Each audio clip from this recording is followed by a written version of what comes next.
Estamos reiniciando o programa Saudações, agora no segundo bloco.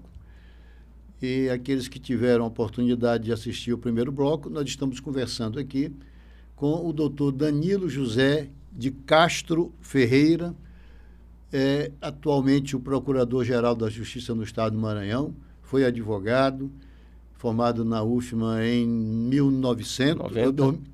Em 1992 ele ingressou no Ministério Público. Conversamos até agora, no primeiro bloco, sobre a atuação do Ministério Público. Vamos continuar um pouco sobre esse assunto e logo em seguida nós vamos conhecer a história pessoal do doutor Danilo. Doutor Danilo, nós falamos quase já no final sobre as pessoas, assim, os idosos, as pessoas com uma certa deficiência, já precisando de socorro e saúde, e as crianças? Olha, esse jargão, as crianças são o futuro do Brasil, realmente tem razão, né? Nós temos que estar atentos, principalmente em duas matizes. A questão da família, tentar minorar ao máximo as crianças que são vítimas de violência doméstica, violência sexual. E, para isso, graças a Deus, nós tivemos um avanço. Fizemos ingerência junto à Secretaria de Educação, a Secretaria de Saúde, e nós conseguimos agora agilizar as perícias para agilizar os processos criminais, e nós pretendemos fomentar atividades que vão dar outra noção ao trato das pessoas em relação às crianças, em relação à justiça, ao Estado, porque a gente tem que enxergar a criança como um ser, além de indefeso, um potencial para crescimento. Né? A gente não pode só ver o lado criminal de que a criança é vítima. Nós temos que ver também como aproveitar ao máximo a questão da criança no seu ambiente de casa própria, ambiente de colégio, a fim de que ela tenha uma infância sadia, uma adolescência produtiva e chegue a uma fase adulta. Isso é um trabalho de anos, mas que a gente tem que começar. A gente tem que dar continuidade no que está dando certo. Fizemos um acordo com a Unicef, vamos dar espaço agora para a Unicef. A Unicef tem várias iniciativas que nós estamos apoiando. Enfim, vamos ter sempre olhos bem voltados para a criança. Eu tenho visto que a coisa tem melhorado. Ao longo dos anos, a gente tem observado, por exemplo, lá no meu interior, em Santa Helena, eu não vejo mais tanta criança fora da escola, praticamente não existe. Então, é isso que a gente tem que fazer. Uma boa merenda escolar, fiscalizar a merenda escolar, colégio, se possível, de tempo integral, e aí dar continuidade nisso tudo para que as crianças tenham a oportunidade de se desenvolver. Porque nós já fomos crianças e sabemos, criança que não tem o que fazer, que fica o tempo todinho na rua, hoje em dia não dá mais. A violência nem permite mais e é um perigo. Então a gente tem que fazer com que a criança cada vez mais ela encontre meios para viver bem, viver feliz e se tornar um adolescente e consequentemente um adulto que seja sadio e seja produtivo. Então, veja só, a importância do trabalho do Ministério Público. Quer dizer, a sociedade ela tem essa instituição, que é o Ministério Público, que é uma instituição que defende a sociedade. Quando eu digo defende a sociedade, ela também tem como dever lutar pela preservação da família. Exatamente. Preservação da família. E me parece esse, hoje, um grande desafio. Quando nós falamos de idosos, de crianças, de educação, de saúde, nós estamos falando de família. Família. Porque é a família que precisa dos filhos nessa educação, que precisa dos seus familiares no hospital, no atendimento de saúde. Exatamente. Da questão da segurança, enfim, dessas políticas públicas todas.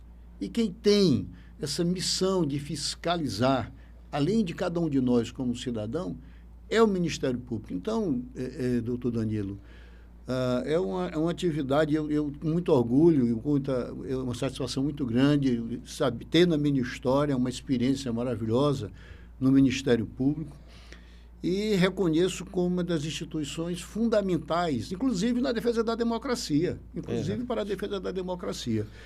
Doutor Carolina, diga. Recentemente nós tivemos a visita de um deputado, ele veio aqui fazer uma reunião aqui, uma audiência aqui, em que ele reconheceu que a rede de proteção à criança e ao adolescente aqui no Maranhão, ela está funcionando muito bem.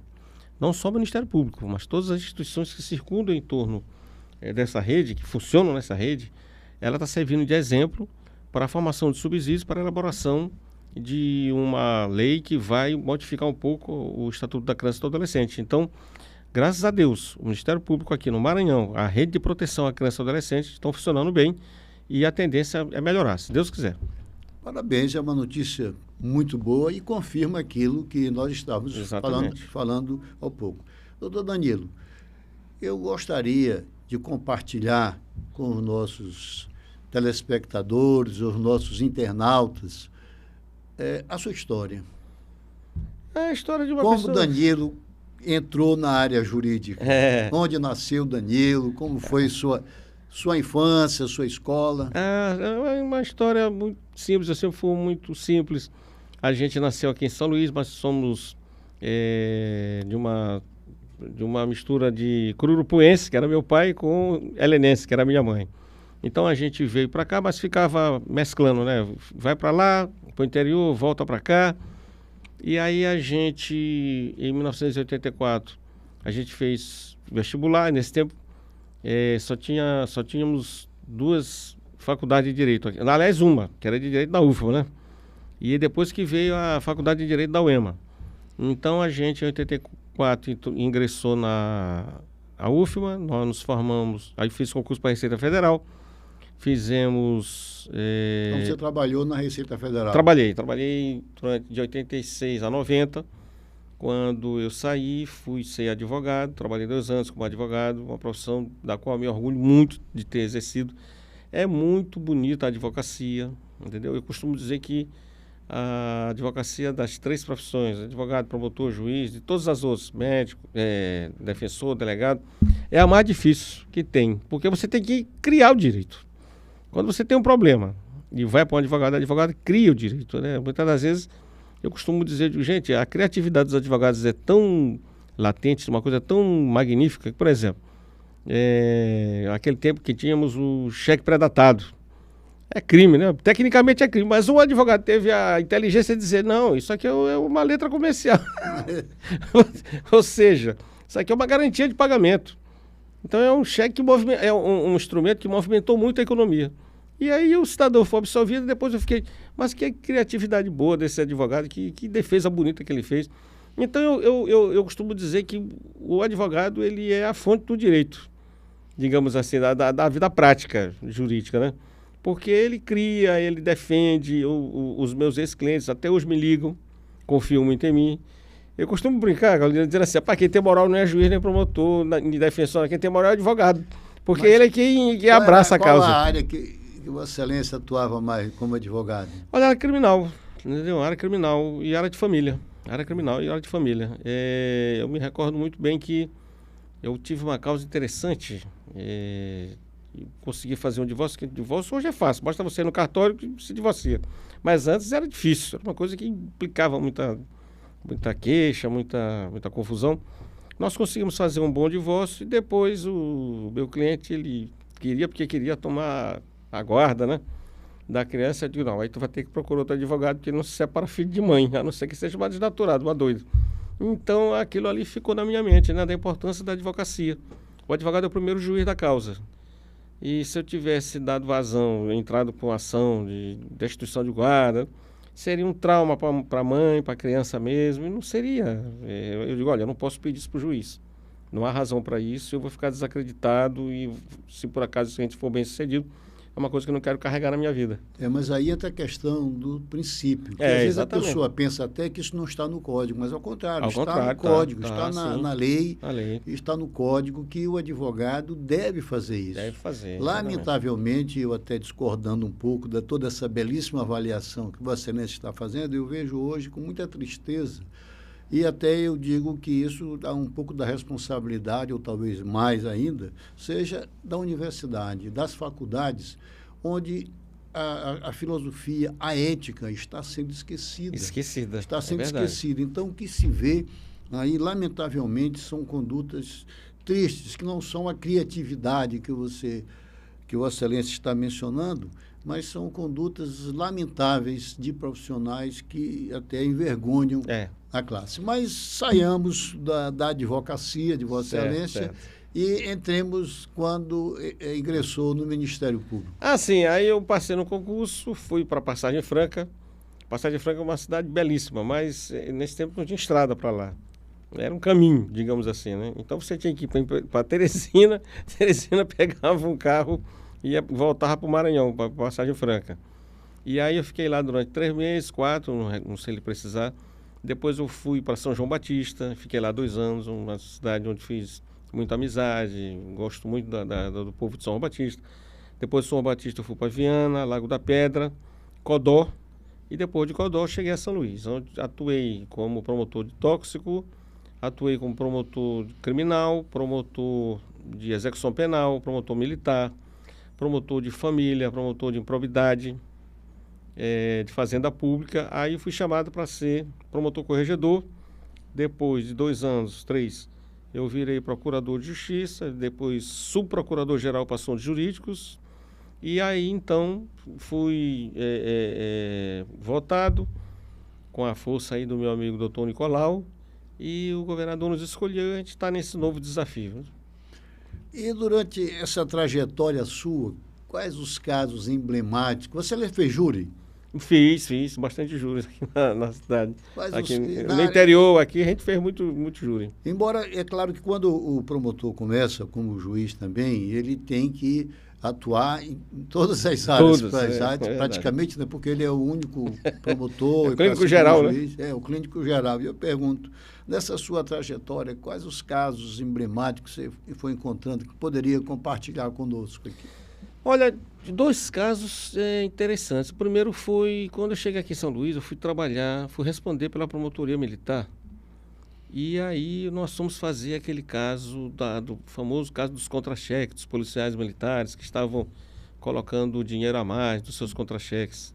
Aquilo ali foi uma coisa muito ruim na polícia, mas graças a Deus, com a atuação firme da Justiça Militar, da Auditoria Militar, a gente conseguiu condenação, devolução das quantias que foram subtraídas do Estado.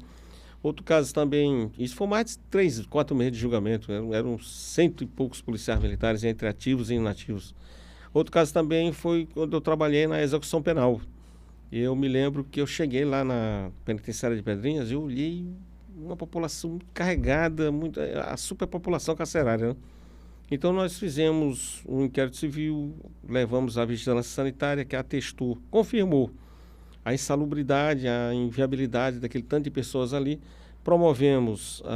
Propus a interdição do sistema penitenciário lá de Pedrinhas e foi concedida pela Justiça, o doutor Fernando Mendonça, e com isso o governador do estado nos chamou, ele decretou situação de emergência no sistema prisional. Então, com isso, ele atendeu um pleito nosso de regionalização dos presídios, porque aqui em São Luís vinham para cá todos os presos, ou seja, o cidadão vinha de Balsas, vamos supor, que fica 17 horas de carro daqui, e aqui ele ficava desassistido pela família, ficava aí à deriva. E nós não podíamos trabalhar com os processos dele, porque os processos eram da comarca de Balsas. Então eu digo, olha, a melhor solução que vai proporcionar uma assistência familiar, uma assistência social ao preso, porque o preso ele só perde, na verdade, o direito à liberdade, ele não perde o direito à educação, à assistência social, o direito à saúde, ele não perde. Esses direitos ainda permanecem com ele. Então o que acontece? Para dar esses direitos, você tem que manusear o processo. Você tem que ter a família perto. Então nós propusemos, e o governador à época aceitou, e começou então a construir presídios regionais. Hoje, por exemplo, quem é preso em Santa Helena, em Pinheiro, fica lá no presídio de Pinheiro. No máximo vai para o presídio do governador Nunes Freire, que fica a cerca de 70 quilômetros. Já fica mais fácil, não vem para cá para São Luís. Então isso foi uma coisa que marcou muito minha vida. Hoje eu rodando pelo estado, eu digo, olha, graças a Deus nós tivemos essa ideia e que proporcionou, que melhorou. Hoje nós estamos com superávit no sistema prisional. O secretário de Administração Penitenciária me falou, olha, hoje nós temos mais vagas do que presos. Então tem vagas disponíveis. Foi uma medida muito boa que nós propusemos e que foi acatada pela Justiça. Além de outros casos muito emblemáticos, né, que a gente não se lembra muito, mas que a gente buscou uma atuação melhor. E no júri? No júri eu fiz diversos júris aqui em São Luís, eu fiz no júri em Codó, fiz júri em todas as comarcas. A gente sempre estava fazendo júri. Mas eu confesso a você que eu não gostava muito de júri, não.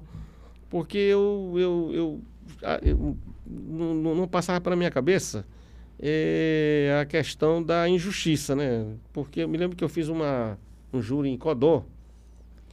Havia um cidadão que era dono de uma pizzaria, ele foi assassinado até por engano, porque a pessoa que supostamente tinha sido ofendida por ele não gostou, e um que trabalhava com essa pessoa, que supostamente teria sido ofendido, foi lá, começou uma discussão com ele, momentos depois, sacou de um revólver, matou, e essa família lá foi desfacelada, eles não eram maranhenses, então foi uma coisa muito triste. Eu me recordo que eu falei uma coisa que me tocou muito mesmo. Eu digo, olha, não tem nenhum parente dessa pessoa aqui. Eu sou a única pessoa neste recinto que está se lembrando da vítima. Não há ninguém dele aqui neste recinto. Então eu peço que vocês prestem atenção, porque vocês podem amanhã estar numa situação igual. Vão viajar, de repente vem um desarrazoado, lhe dá um tiro, uma facada, lhe mata. E aí, não vai ter justiça? Essa pessoa vai... Mas infelizmente, ele foi... O acusado foi absolvido. Um dos acusados, eram dois, um dos acusados foi o que matou. Ele foragido, nunca mais foi encontrado. Não sei nem se está vivo, na época nem tinha nem certeza que ele estava vivo. E o outro foi absolvido. Enfim, é a justiça. Você tem que recorrer, não adianta criticar, tem que recorrer, recorremos.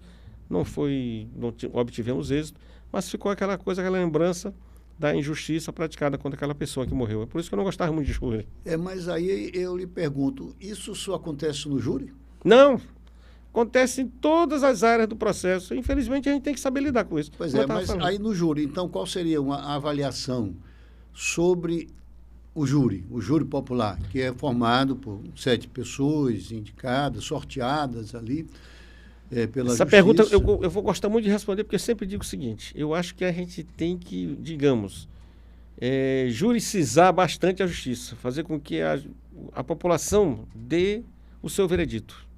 Porque é muito bom criticar o juiz, é muito bom criticar o deputado que faz uma lei, mas na hora que você está sendo deputado, ou seja, você está votando, você vai votar certo? Na hora que você está decidindo, você vai decidir certo? Então a gente tem que transferir para a sociedade essa responsabilidade. Essa filtragem é muito boa. Eu acredito que o futuro da justiça seja primeiramente consensual.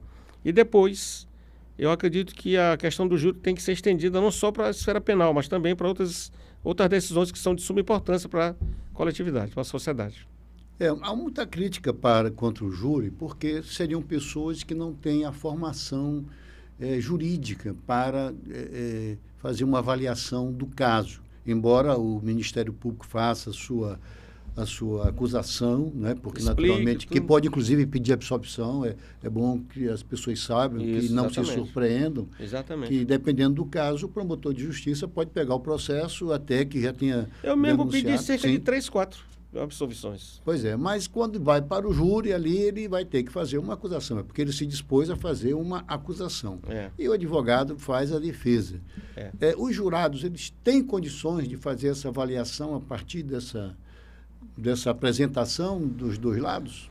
Acredito que sim, porque algumas decisões, elas devem ser tomadas pelo âmbito não puramente técnico, mas pelo âmbito político mesmo. Por exemplo, o Supremo Tribunal Federal.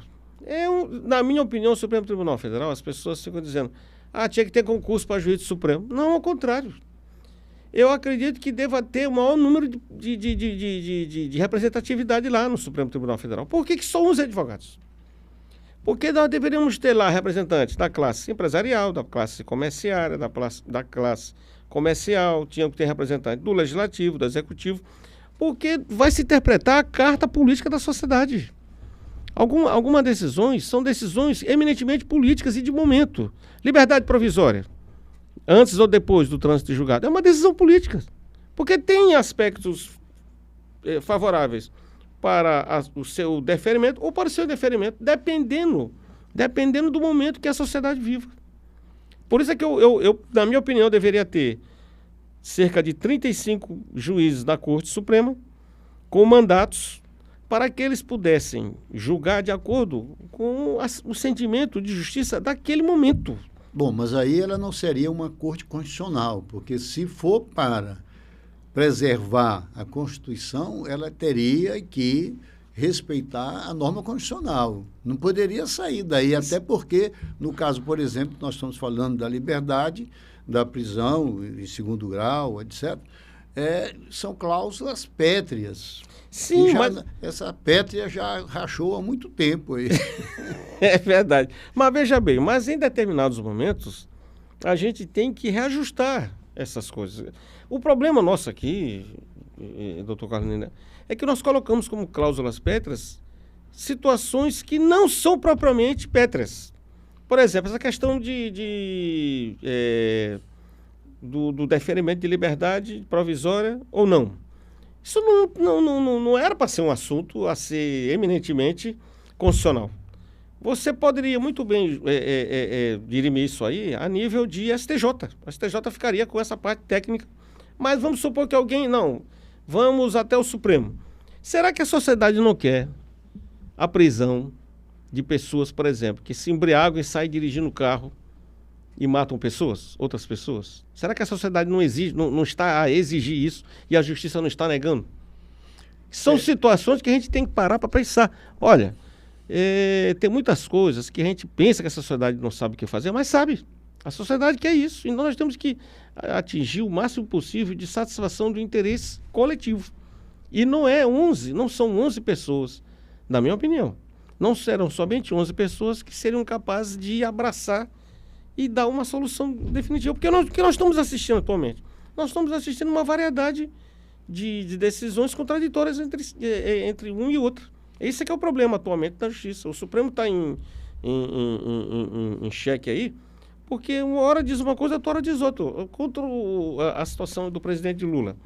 Nós tivemos em um momento prisão, em outro momento solta. Aí você fica... E a sociedade quer o quê? Porque são 11 pessoas. E é isso que eu estou dizendo. Eu acho que a gente tem que ter um maior número de pessoas no Supremo Tribunal Federal para expressar o máximo possível da vontade do povo, da vontade daqueles que realmente fazem a sociedade. Mas será que, tanto no Supremo quanto no Congresso Nacional, essas decisões, elas estão representando a vontade do povo ou a vontade de um pequeno grupo, interesses de um grupo menor? Aí é que eu estou lhe dizendo. Por exemplo, no Congresso, nós temos, hoje existe o neoconstitucionalismo, ou seja, você pega um caso e aplica para os demais. É o contrário do que é o constitucionalismo. O constitucionalismo é o quê? Uma série de casos que são compilados, que servem para a elaboração de um projeto de lei que vai ser estudado por comissões de Constituição e Justiça, comissões próprias do Senado e da Câmara, a fim de que possa ir para o plenário. Indo ao plenário, os congressistas que representam o povo vão dizer se é para virar lei ou se não é. É diferente do neoconstitucionalismo de hoje, ou seja, um caso vai se aplicar a todos os outros que não foi discutido, que não foi só pesado nas comissões, que não foi votado. E que teve uma motivação. E que teve uma motivação que não se sabe se é a melhor possível. Então, por isso é que eu estou dizendo. A gente tem que ter um maior número de pessoas extraídas da sociedade. Nós não vamos conseguir fazer todo dia um plebiscito. Seria impossível. Mas se a gente conseguir extrair da sociedade um maior número de representantes, de representações, para que a gente possa aplicar o direito, eu acredito que seria bom. Doutor Danilo, nos Estados Unidos nós sabemos da atuação do Ministério Público, pelo menos é a notícia que se tem através de filmes, né, e alguma leitura, a atuação do Ministério Público na investigação criminal. O Ministério Público está ali presente, ali, não é só essa fiscalização da atividade policial, não. Ele atua mesmo, ele manda investigar, tem um conjunto de assessores que para trabalhar na investigação. Qual é a sua opinião a respeito disso com relação ao Ministério Público no Brasil? Olha, nós podemos também investigar, mas a tentativa dos julgadores, do Supremo, especificamente, é de limitar o máximo possível, de criar muitas amarras para a gente. Hoje nós temos um controle judicial, nós temos prazos muito exíguos e toda a atividade investigativa do Ministério Público, na prática, está prejudicada. Não, mas eu pergunto o seguinte, por exemplo, o inquérito policial, que é uma fase de investigação. O Ministério Público, ele, até onde a informação que eu tenho, ele não trabalha nessa fase. Não, pode. Nós fazemos o PIC, Procedimento Investigatório Criminal. Só como eu estou lhe dizendo, os prazos se tornaram muito exíguos através de orientações jurisprudenciais e resoluções do CNMP e do CNJ. Então você hoje recebe o caso, se você não for muito hábil, ligeiro, e tiver as provas disponíveis, aí você vai ter que ficar pedindo prorrogação de prazo e pode não conseguir prorrogação. Aí dificulta muito, entendeu? É muito difícil. Tanto que a minha orientação para a minha assessoria é o seguinte: olha, vamos investigar se tivermos verossimilhança e plausibilidade de se chegar em exíguo tempo a uma possibilidade de oferecer denúncia ou pedir arquivamento, de produzir alguma convicção. Porque para a gente apostar no escuro e ir atrás de prova, assim, alhures, é muito complicado. Mas o Ministério Público não recebe Sim, mas também. Tanto recebe quanto pode produzir sua própria peça investigativa. Doutor Danilo, eu fico triste porque o nosso tempo está se esgotando. Um papo tão eu bom. Gostaria de aprender mais ainda com Vossa Excelência. E tenha em Vossa Excelência minha admiração, meu respeito. Fica aqui as nossas câmaras para a sua despedida. Olha, primeiro eu quero agradecer muito. Eu fico muito feliz de ter sido hoje, de ter vindo hoje conversar e aprender com Vossa Excelência. Doutor Carlos Nino é um ícone da justiça, da advocacia, foi o presidente da OAB. Quem não conhece o doutor Carlos Nino, pelo amor de Deus, é uma pessoa com quem a gente aprende bastante. E eu fico muito feliz de poder me dirigir às pessoas, aos seus telespectadores, à sociedade em geral, e dizer que nós estamos lá de portas abertas. Nós temos a ouvidoria, que pode reclamar, opinar, criticar, propor. E a gente está de portas abertas, independentemente do cargo de procurador-geral. Continuaremos depois como procurador de justiça. E para mim sempre será muito honroso falar com Vossa Excelência e com as pessoas. Muito obrigado. Muito obrigado. Nós conversamos aqui com o doutor Danilo Ferreira, Procurador-Geral de Justiça do Estado do Maranhão.